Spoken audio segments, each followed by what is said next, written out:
안녕하세요. 오늘은 2020년 10월 23일자 화강신문의 오늘의 생각을 읽어보도록 하겠습니다. 청소년과 독서 치료.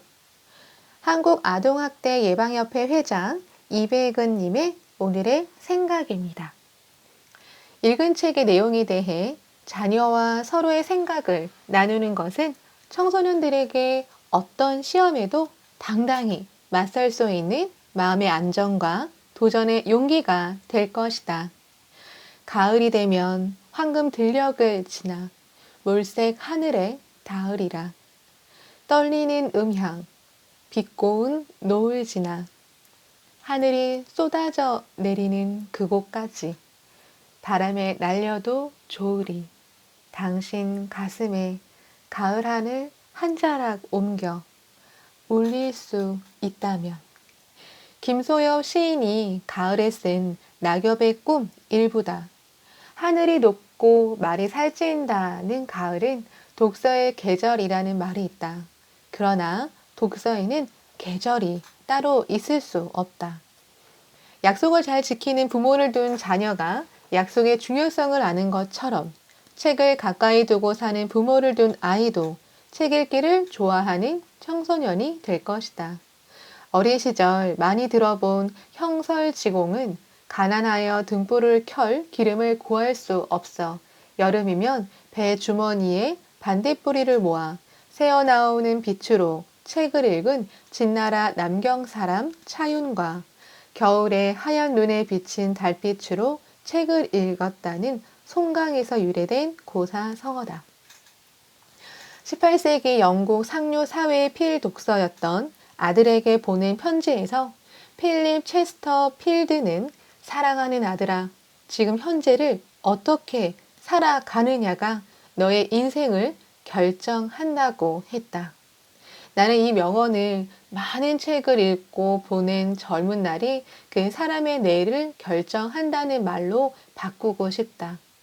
하루에 날마다 30분씩 따로 시간을 정해놓고 책을 읽는 습관을 길러야 한다.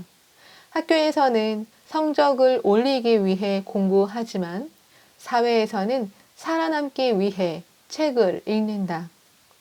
효과적인 독서를 위해서는 무엇보다 독서에 대한 열망이 있어야 하고 동시에 읽은 책의 내용을 요약 정리하며 읽은 책 내용을 친구에게 이야기해 줌으로써 반복 학습을 하는 좋은 독서 방법을 습관으로 익혀야 한다. 과거가 기억 속의 현재이며 미래는 기대 속의 현재라고 한다면 인간으로 하여금 과거를 현실로 기억하게 하고 미래를 현재로 기대하게 하는 것은 바로 사람이 만든 책이다. 그런데 사람이 책을 만들지만 책은 또한 사람을 만든다는 사실은 독서의 중요성과 독서를 통해 얻는 카타르시스로 인한 마음의 치료 가능성을 말해주고 있다.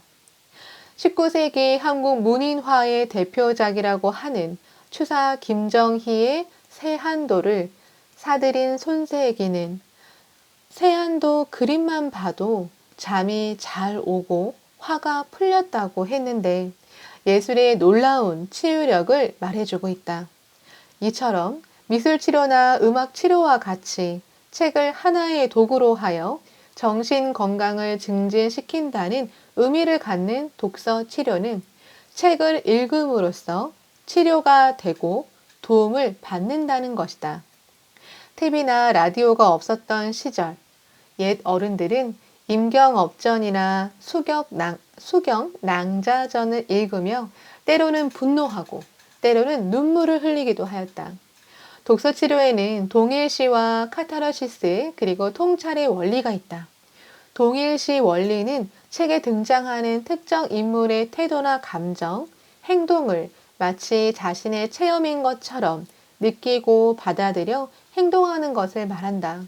카타르시스 원리는 독서를 통해 내면에 쌓여있는 욕구 불만이나 심리적 갈등을 발산시키는 감정 정화를 말하며 통찰의 원리는 자신과 비슷한 문제에 봉착한 책 속의 등장인물이 어떻게 그 문제를 긍정적으로 해결해 가는지를 스스로 깨닫고 자신이나 자기 문제에 대하여 올바른 객관적 인식을 갖게 된다는 원리다.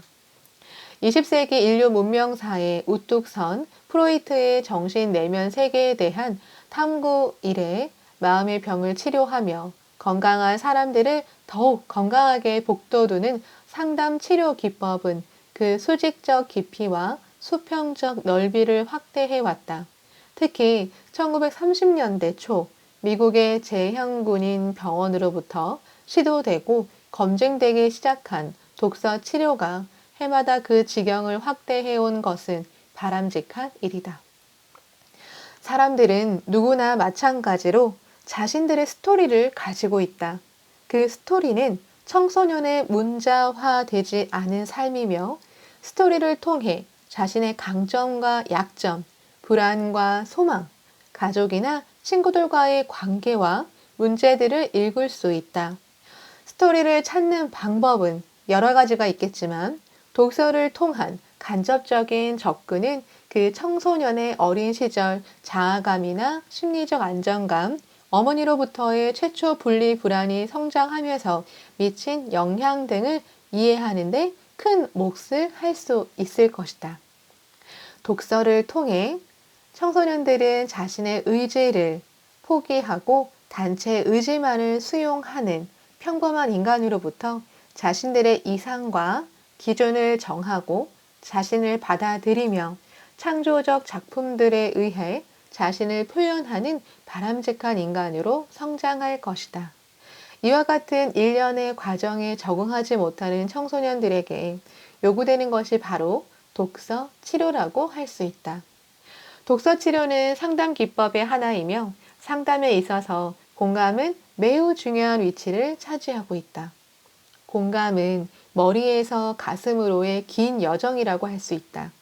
이웃의 아픔을 알고 있다는 것과 그 이웃의 고통을 자신의 아픔으로 느끼며 따뜻한 마음을 나눈다는 것에는 상당한 차이가 있다.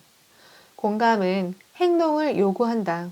마음을 느끼고 생각만 하는 것은 공감의 올바른 표현이 아니다. 청소년들은 가능한 많은 책을 읽어야 한다. 그러나 효과적인 독서를 위해서는 다만 책을 많이 읽는 데서 한 걸음 더 나아가 읽은 책의 주제에 자신의 생각을 글로 정리하면 생각하는 힘이 길러진다.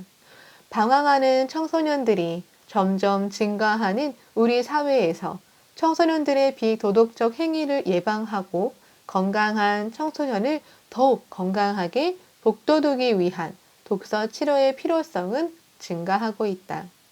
이를 위해서는 먼저 자녀들이 책을 가까이 할 수 있는 가정의 분위기를 만들어주고 어릴 때부터 가까운 마을 도서관을 이용하는 습관을 길러주며 읽은 책의 내용에 대해 자녀와 서로의 생각을 나누는 것은 청소년들에게 어떤 시험에도 당당히 맞설 수 있는 마음의 안정과 도전의 용기가 될 것이다. 오늘의 용기, 내일의 희망, 이케다 다이사코. 지도도, 격려도, 절복도 모두 소리로 행하게 된다. 어떠한 소리인가가 중요하다. 좋은 소리로구나. 들으면 기운이 난다고 할 수 있는 상쾌하고 따뜻한 소리로 모두를 격려해가는 인간적인 리더이기를 바란다. 이러한 리더가 되는 것이 인간혁명을 하는 하나의 실증이다. 감사합니다.